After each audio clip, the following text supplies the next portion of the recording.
Hello friends, X and വൈയുടെ പുതിയൊരു വീഡിയോയിലേക്ക് എല്ലാവർക്കും സ്വാഗതം.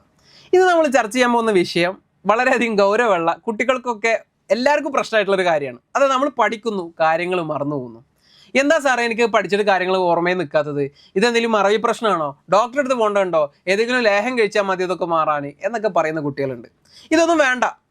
നമ്മൾ എന്ത് ചെയ്യുക, നമ്മുടെ പഠന രീതി ഒന്ന് ശ്രദ്ധിച്ചാൽ മതി. അപ്പോൾ അതെന്താണെന്നുള്ള കാര്യമാണ് ഇന്ന് നമ്മൾ എന്ത് ചെയ്യാൻ പോകുന്നത്, ചർച്ച ചെയ്യാൻ പോകുന്നത്. എന്തുകൊണ്ടാണ് നമ്മൾ കാര്യങ്ങൾ മറന്നു പോകുന്നത്, പഠനത്തിൽ എവിടെയാണ് നമുക്കൊരു പിഴ വരുന്നത്? അപ്പോൾ ന്യൂറോ സയൻസ് ബേസ് ചെയ്തിട്ടുള്ള ഒരു 4 ടിപ്സുകൾ ഞാൻ നിങ്ങൾക്ക് പറഞ്ഞുതരാൻ പോവാണ്. ഇത് നിങ്ങളുടെ പഠനത്തിൽ നിങ്ങൾ ഉൾപ്പെടുത്തുകയാണെങ്കിൽ, നിങ്ങളുടെ പഠനത്തിനെ ഇതിനനുസരിച്ച് ആർക്കിടെക്റ്റ് ചെയ്യുകയാണെങ്കിൽ നിങ്ങൾ കാര്യങ്ങൾ ഓർത്തു വെക്കാനുള്ള ചാൻസസ് കൂടുതലാണ്.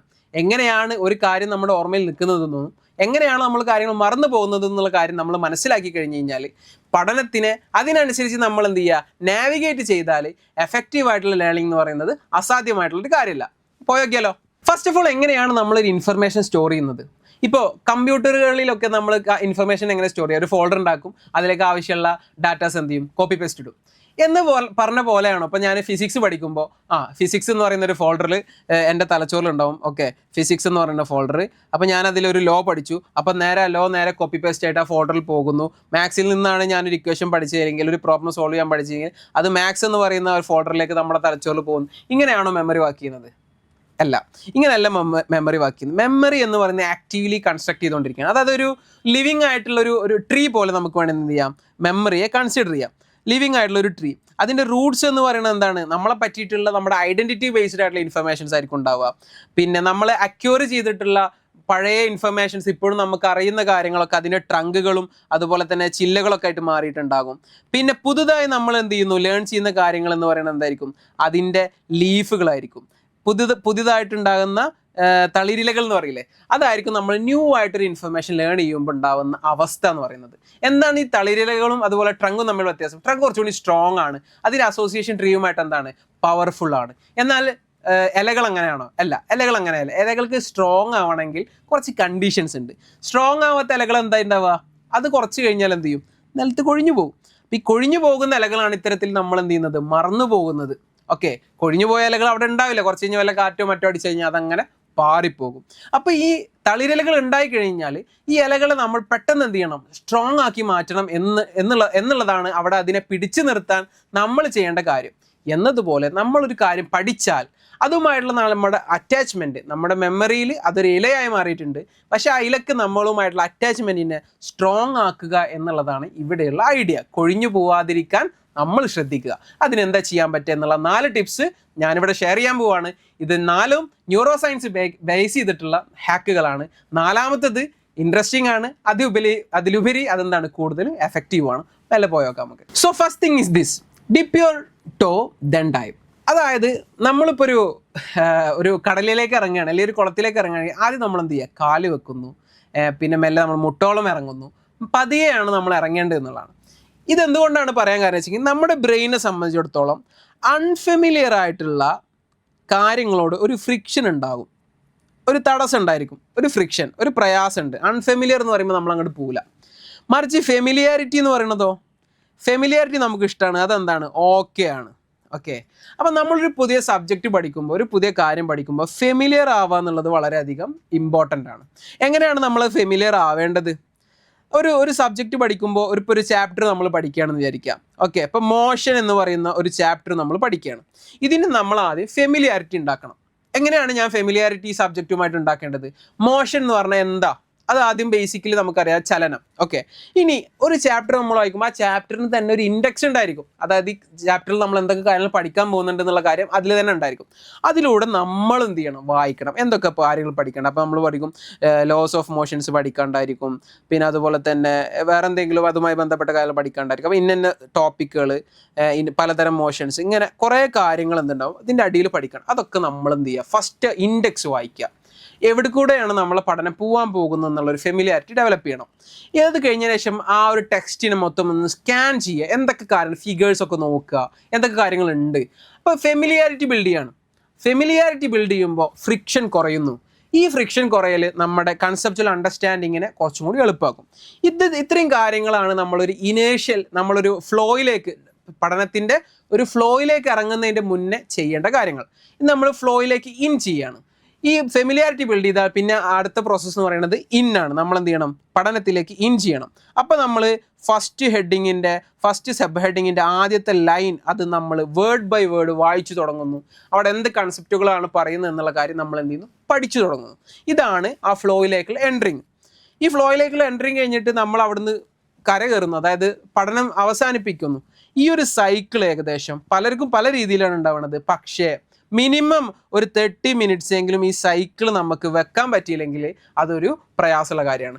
അല്ലെങ്കിൽ കുറച്ച് 10ലൊക്കെ പഠിക്കുന്ന ആൾക്കാരാണെങ്കിൽ ഒരു 45, 60, 90 മിനിറ്റ്സ് വരെ ഈ ഒരു ലേണിംഗ് സൈക്കിളോ നമ്മൾ ഈ ഫെമിലിയാരിറ്റി ബിൽഡ് ചെയ്തിട്ട് ലേണിംഗ് ഫ്ലോയിലേക്ക് എൻട്രി ചെയ്യുന്നത് മുതൽ നമ്മൾ ആ ലേണിങ്ങിനെ നമ്മളൊരു പൊസിഷനിൽ സ്റ്റോപ്പ് ചെയ്യുന്ന വരെയുള്ള ഈ ഒരു ലേണിംഗ് സൈക്കിൾ ഇത്ര ഡ്യൂറേഷൻ എങ്കിലും എന്ത് ചെയ്യണം, നമ്മൾ കൊണ്ടുവരണം. മിനിമം ഒരു 30-35 മിനിറ്റ്സ് എങ്കിലും കൊണ്ടുവരണം. മാക്സിമം ഒരു 90 മിനിറ്റ്സ് വരെ നമുക്കിത് കൊണ്ടുപോകാൻ പറ്റുക എന്നുള്ളതാണ് ലേണിങ്ങിൻ്റെ ബേസിക് പ്രിൻസിപ്പിൾ ഇവിടെ. ഓക്കെ, അപ്പോൾ ഒരു ഫെമിലിയാരിറ്റി ബിൽഡ് ചെയ്തിട്ട് വേണം നിങ്ങൾ എന്ത് ചെയ്യാൻ, ലേണിംഗ് എന്ന് പറയുന്ന ആ ഒരു ഫ്ലോയിലേക്ക് എൻട്രി ചെയ്യുക എന്നുള്ളത് ഇവിടെ ഇമ്പോർട്ടൻ്റ് ആണ്. രണ്ടാമത്തേത് ആക്റ്റീവ് റീകോൾ ആൻഡ് റിവൈസ് എന്നുള്ളതാണ്. ഒരു കാര്യം നമ്മളിപ്പോൾ നേരത്തെ പറഞ്ഞ ആ സൈക്കിൾ കഴിഞ്ഞതോടുകൂടി നമ്മളത് പഠിച്ചു അല്ലേ. ഇനി നമ്മൾ ആദ്യമായിട്ട് ചെയ്യേണ്ടത് അവിടെ നിന്ന് നീച്ചു പോകല്ല. നമ്മളൊരു ഒരു ബ്ലാങ്ക് പേപ്പർ എടുത്തിട്ട് ഇപ്പം നമ്മൾ എന്ത് വായിച്ചു എന്നുള്ളത് നമുക്ക് മനസ്സിലാവുന്ന പോലെ നമ്മൾ എഴുതുക.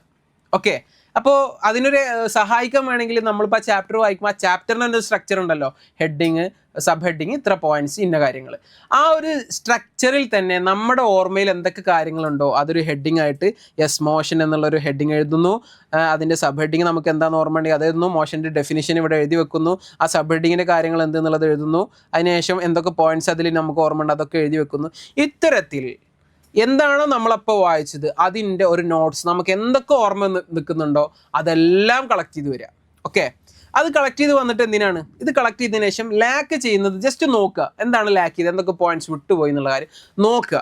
ഈ ഒരൊറ്റ കാര്യം ചെയ്യുന്നതോട് കൂടിയാണ് ശരിക്കും ആ ഒരു ലേണിംഗ് സൈക്കിൾ പൂർത്തിയാക്കി എന്നുള്ളൊരു ഫുൾ സ്റ്റോപ്പ് ഇടുന്ന. ഈ ഫുൾ സ്റ്റോപ്പ് എന്ന് പറയുന്നത് എന്താണ്, ഈ ആക്റ്റീവ് റീകോൾ ആൻഡ് റിവൈസ് എന്ന് പറയുന്ന ഒരു സംഭവമാണ്. എന്തുകൊണ്ടാണ് ഇത് ഇമ്പോർട്ടൻ്റ് ആവുന്നത്? നമ്മുടെ റിട്ടൻഷൻ എന്ന് പറഞ്ഞു കഴിഞ്ഞാൽ വളരെയധികം കുറവാണ്. അതായത് നമ്മളൊരു കാര്യം പഠിച്ചു കഴിഞ്ഞാൽ ഏകദേശം 24 മണിക്കൂർ കഴിയുന്നതിന് മുന്നേ അതിന് 30% മാത്രമേ നമുക്ക് ഓർമ്മ ഉണ്ടാവുള്ളൂ. അതായത് ഇപ്പോൾ ഇതാണ് നമ്മൾ പഠിച്ച അറിവിൻ്റെ ഒരു അവസ്ഥ എന്നുണ്ടെങ്കിൽ, ഇത് ടൈം ആണെങ്കിൽ, ഇത് നോളജ്, ഇത് ടൈം ആണെങ്കിൽ നമ്മൾ ഇത്ര കാര്യങ്ങൾ പഠിച്ചു.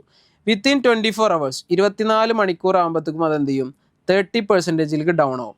അടുത്ത ഒരു മേ ബി ഒരു 7 days ഒക്കെ കഴിയുമ്പോഴത്തേക്കും എന്ത് ചെയ്യും, വളരെ കുറച്ച് ഇൻഫർമേഷൻസ് നമ്മുടെ കയ്യിൽ ഉണ്ടാവുള്ളൂ. പിന്നെ അങ്ങോട്ടേക്ക് പോകുമ്പോൾ അത് വീണ്ടും ആ ഒരു ഡിക്ലൈൻ ലെവലിലേക്ക് ഇങ്ങനെ പോയി മേ ബി ഒരു 15-20% ഒക്കെ എഫക്റ്റീവ്ലി ഓർമ്മ നിൽക്കാനുള്ള ചാൻസ് ഉള്ളൂ. അപ്പോൾ എത്രയോ കാര്യങ്ങൾ നമ്മൾ പഠിച്ചിട്ടുണ്ട്, പക്ഷേ ഈ ഒരു നമ്മുടെ ഒരു ഫോർഗറ്റിംഗ് കർവ് ഇങ്ങനെയാണ് മെല്ലെ പോയിക്കൊണ്ടിരിക്കുന്നത്. അപ്പോൾ നമ്മൾ എന്ത് ചെയ്യണം, ഈ റീകോൾ ചെയ്യുമ്പോൾ എന്താ സംഭവിക്കുക, നമ്മളിപ്പോൾ ഇത്രയും കാലം പഠിച്ചു, ഓക്കെ, പഠിച്ചു കഴിഞ്ഞാൽ അപ്പം തന്നെ നമ്മൾ എന്ത് ചെയ്തു, അതിനൊന്ന് റീകോൾ ചെയ്തു എന്ന് പറഞ്ഞു കഴിഞ്ഞാൽ പിന്നെ അതൊന്നുകൂടി ഇവിടെ ഹൈക്ക് വന്നു. ഓക്കെ, ഈ ഹൈക്ക് വന്നു, ഇങ്ങനെ വന്ന് പിന്നെ അടുത്ത് നമ്മൾ റിവിഷൻ എന്ത് ചെയ്യുന്നു, 24 hours ശേഷം നമ്മൾ റിവിഷനും കൂടി കൊടുക്കുന്നു. അപ്പോൾ വീണ്ടും ഹൈക്ക് വരുന്നു. അങ്ങനെ വീണ്ടും അത് പോകുന്നു. ഒരു 7 days ശേഷം വീണ്ടും നമ്മൾ അതിനെ റിവൈസ് ചെയ്യുന്നു, വീണ്ടും അതിനൊരു ഹൈക്ക് വരുന്നു. ഇങ്ങനെ അവസാനം വന്ന് ഇതിൻ്റെ ഒരു സ്റ്റേബിൾ അവസ്ഥ എത്തുമ്പോൾ സാധാരണക്കാട്ടിലും കൂടുതൽ മേ ബി ഒരു 70% എങ്കിലും നമുക്ക് കാര്യങ്ങൾ ഓർത്ത് വെക്കാനുള്ള ചാൻസസ് കൂടുതലാണ്. അതുകൊണ്ട് തന്നെ സ്പേസ്ഡ് റെപ്പിറ്റീഷൻ നമ്മളെ പഠനത്തിൻ്റെ ഇടയിൽ കൊണ്ടുവരിക എന്നുള്ളത് വളരെയധികം ഇമ്പോർട്ടൻ്റ് ആണ്. ശരിക്കും കാര്യങ്ങളെ ഓർത്ത് വെക്കാനുള്ള ഏറ്റവും ഇമ്പോർട്ടൻ്റ് ആയിട്ടുള്ള ഘടകം എന്ന് പറയുന്നത് നിങ്ങൾ കൃത്യമായ സ്പേസുകളിൽ നമ്മൾ പഠിച്ച കാര്യങ്ങൾ റിപ്പീറ്റ് ചെയ്യുക എന്നുള്ളതാണ്. ഓക്കെ, ആദ്യം നമ്മൾ പഠിച്ച ഉടനെ പിന്നെ 24 മണിക്കൂറിന് ശേഷം പിറ്റേ ദിവസം അതിനെന്ത് ഈ റിവൈസ് ചെയ്യുമ്പോൾ നിങ്ങൾ ഫുള്ള് വായിക്കണ്ട, നിങ്ങളുടെ നോട്ട്സ് എന്ത് ചെയ്താൽ മതി, നിങ്ങൾ ജസ്റ്റ് വായിച്ചു പോയാൽ മതി, ജസ്റ്റ് ഒന്ന് കണ്ണോടിച്ചാൽ മതി. അതാണ് റിവൈസ് എന്ന് പറയുന്നത്. ഓക്കെ, പിന്നെ അത് കഴിഞ്ഞതിന് ശേഷം പിന്നെ ഒരു 7 days നിങ്ങളൊരു ടാർഗറ്റ് വെക്കുക. ആ സമയത്ത് എന്ത് ചെയ്യണം, വീണ്ടും റിവൈസ് ചെയ്യണം. പിന്നെ അതൊരു 1 month ഇടയിൽ നിങ്ങൾക്കൊരു റിവൈസിങ് ടൈം വെച്ചിട്ട് അപ്പോഴും റിവൈസ് ചെയ്യണം. ഇങ്ങനെ ആകുമ്പോൾ മാക്സിമം ഇൻഫർമേഷൻ നിങ്ങളിൽ സ്റ്റോർ ചെയ്യാനുള്ള ചാൻസസ് വളരെയധികം കൂടുതലാണ്. കൂടുതൽ കാര്യങ്ങൾ ഓർമ്മ നിൽക്കും. അപ്പോൾ എപ്പോഴൊക്കെയാണ് റിവൈസ് ചെയ്യേണ്ടത്, 24 hours ഇടയിൽ ഒരു വട്ടം വേണം, പിന്നെ 7 days ഒരു വട്ടം വേണം, പിന്നെ 1 month ഒരു വട്ടം വേണം.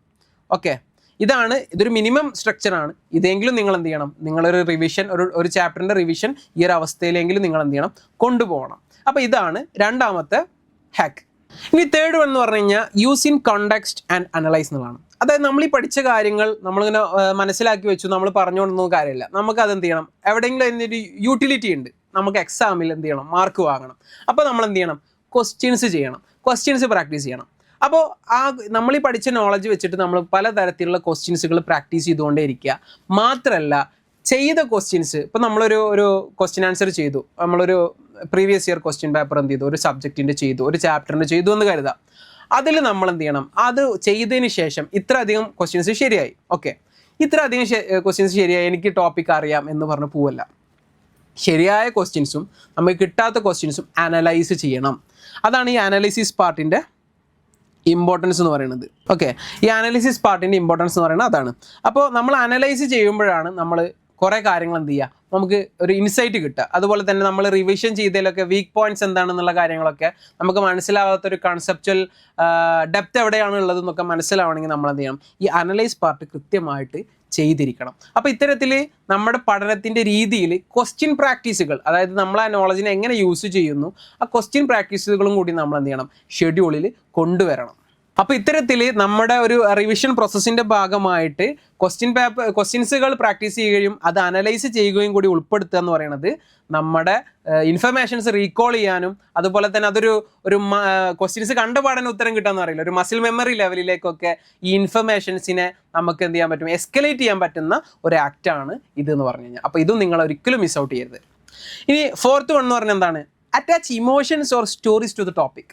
നിങ്ങൾ എന്ത് ചെയ്യുക, ടോപ്പിക്സിലേക്ക് ഏതെങ്കിലുമൊക്കെ ലെവലിൽ ഒരു സ്റ്റോറിയോ ഒക്കെ എന്ത് ചെയ്യുക, കൊണ്ടുവരിക. എങ്ങനെയാണ് ഇപ്പോൾ ഞാനിപ്പോൾ ഒരു എക്സാമ്പിൾ പറയുകയാണെന്നുണ്ടെങ്കിൽ, ഇപ്പോൾ ഓക്കെ, കെമിസ്ട്രിയിൽ നമ്മൾ പഠിക്കുന്ന 2 ടൈപ്പ് എന്തുണ്ട്, ബോണ്ടിങ്ങിനെ പറ്റി പഠിക്കുന്നുണ്ട് നമ്മൾ അല്ലേ. എന്തൊക്കെ ബോണ്ടിങ് ആണുള്ളത്, ഒന്ന് അയോണിക് ബോണ്ടുകളുണ്ട്, അതുപോലെ തന്നെ കോവാലന്റ് ബോണ്ടുകളുണ്ട്. അപ്പോൾ ഇത് എന്തിൻ്റെ അടിസ്ഥാനത്തിലാണ് ബോണ്ടുകൾ ഉള്ളത്, മോളിക്യൂൾസ് എങ്ങനെയാണ് ഫോം ചെയ്യുന്നത് എന്നതിൻ്റെ അടിസ്ഥാനത്തിലാണ് എന്തുള്ളത്, ബോണ്ടുകളുള്ളത്. നിങ്ങൾക്ക് എല്ലാവർക്കും അറിയുന്നുണ്ടാവും. അപ്പോൾ എന്താണ് ഇതിൻ്റെ ഡിഫറൻസ്, ഇത് നമുക്ക് എന്ത് ചെയ്യാം, ഒരു സ്റ്റോറി ആയിട്ട് വേണമെങ്കിൽ എന്ത് ചെയ്യാം, പഠിക്കാവുന്ന തന്നെ ഉള്ളൂ. ഇപ്പോൾ അയോണിക് ബോണ്ട് എന്ന് പറഞ്ഞു കഴിഞ്ഞാൽ അതെന്താണ്, ഒരു ത്യാഗമാണ്. അത് നമ്മളടുത്ത് ഉള്ളത് എന്ത് ചെയ്യാണ്, കൊടുക്കുകയാണ്. ഷെയറിങ് എന്ന് പറയുന്ന ഒരു അവസ്ഥയിലല്ല അവിടെ ഉള്ളത്. അവർ തൻ്റെ അടുത്തുള്ള ഇലക്ട്രോൺസിന് എന്ത് ചെയ്യാണ്, അവിടെ എന്ത് ചെയ്യുന്നു, കൊടുക്കുന്നു എന്നുള്ളതാണ്, സാക്രിഫൈസ് ചെയ്യുന്നു എന്നുള്ളതാണ്. അപ്പോൾ അയോണിക് എന്ന് പറയുന്നത് ഒരു ഹീറോയിക് ആയിട്ടുള്ള ഒരു നേച്ചറാണ്. ഓക്കെ, ഒരു ഹീറോ ആണ് എന്ത് ചെയ്യുന്നത്, അയോണിക് ബോണ്ടുകൾ സാധ്യമാക്കുന്നത്. എന്നാൽ കോവാലന്റ് ബോണ്ട് എന്ന് പറയുന്നത് ഒരു പാലടുന്ന പോലെയാണ്.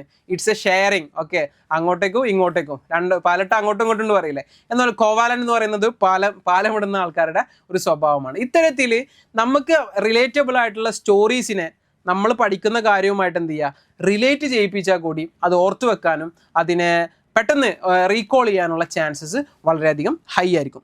അപ്പോൾ ഇത്തരത്തിലുള്ള 4 കാര്യങ്ങളാണ് എനിക്കിന്ന് നിങ്ങളോട് ഷെയർ ചെയ്യാനുള്ളത്. ഈ 4 കാര്യങ്ങൾക്കനുസരിച്ച് നിങ്ങൾ എന്ത് ചെയ്യുക, നിങ്ങളുടെ പഠനം ഉഷാറാക്കുക. അപ്പോൾ നമുക്ക് പഠിച്ച കാര്യങ്ങളൊക്കെ ഓർമ്മ നിൽക്കുകയും ചെയ്യും. അതുപോലെ തന്നെ എഫക്റ്റീവായിട്ട് എക്സാം വരുന്ന സമയത്ത് അതിനെ എഴുതാനും കഴിയും. അപ്പോൾ ഈ പറഞ്ഞ കാര്യങ്ങളൊക്കെ എന്ത് ചെയ്യുക, നിങ്ങളുടെ പഠനത്തിൽ ഉൾപ്പെടുത്തുക. അതുപോലെ തന്നെ ശരിയായ രീതിയിൽ നമ്മൾ പഠിച്ചു തുടങ്ങിക്കഴിഞ്ഞാൽ ഓഫ് കോഴ്സ് മാർക്കും അതുപോലെ തന്നെ നല്ല അച്ചീവ്മെൻറ്റ്സും നമ്മളെ ഫോളോ ചെയ്ത് വരും. അപ്പോൾ എല്ലാവർക്കും best wishes, good luck, thank you.